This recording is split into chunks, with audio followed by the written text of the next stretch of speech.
这种小盆景气温高的时候放在沙面上养，脱生根很快长出来，基本上就不用担心它缺水。1至2个月就要把它的根剪掉一次。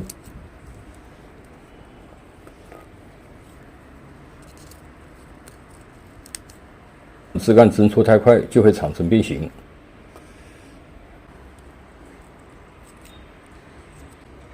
这个枝条留着它的时候是为了拉动主干，现在也没有用了，先把它剪掉。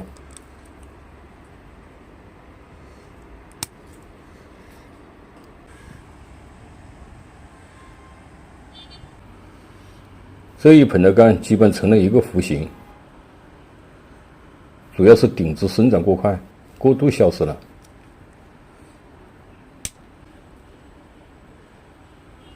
这几盆都是养了几年的小老桩，玩这种小盆景比大盆景要操心。空养怕失水，放养怕长变形。像这些枝条还是有点过头了，把基本轮廓修剪出来，再精简一次，把枝条都缩短。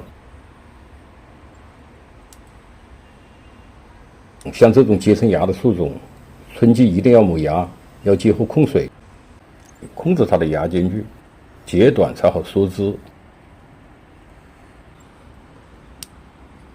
玩小盆景主要是剪和吊拉，先把枝条按生长的方向和角度进行吊拉，粗度达到之后，再在弯曲的前端把它剪掉。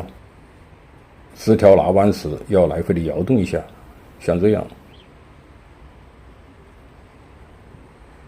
枝条变软了再吊，不能强拉。小盆景就这么几条枝，生长受限，拉断了就很难恢复。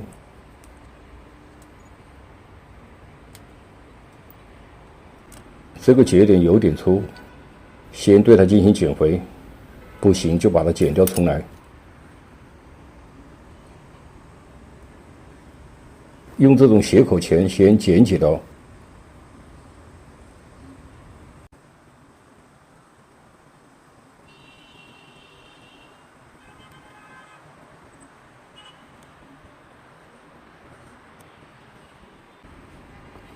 再用刀把它削掉。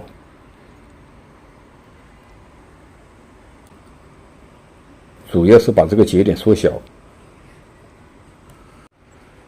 这一盆所有的枝条强弱方向也变得不明显了，要把它缩短，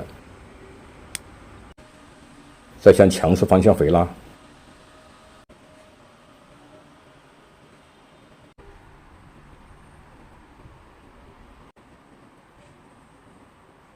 这样的整形实际上就是形成一个增让关系，强调它的舒适。所有的盆景都是讲动感才更具有表现力。马上进入9月份，还有一个短暂的生长期，这个时候就不要把它放到沙面上长透彻根了。这一盆修剪之后，看上去还是失去了小的味道，还是要把它剪掉。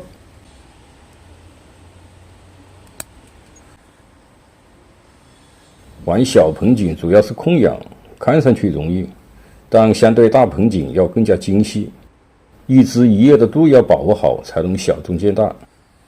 谢谢您的收看，我们下期见。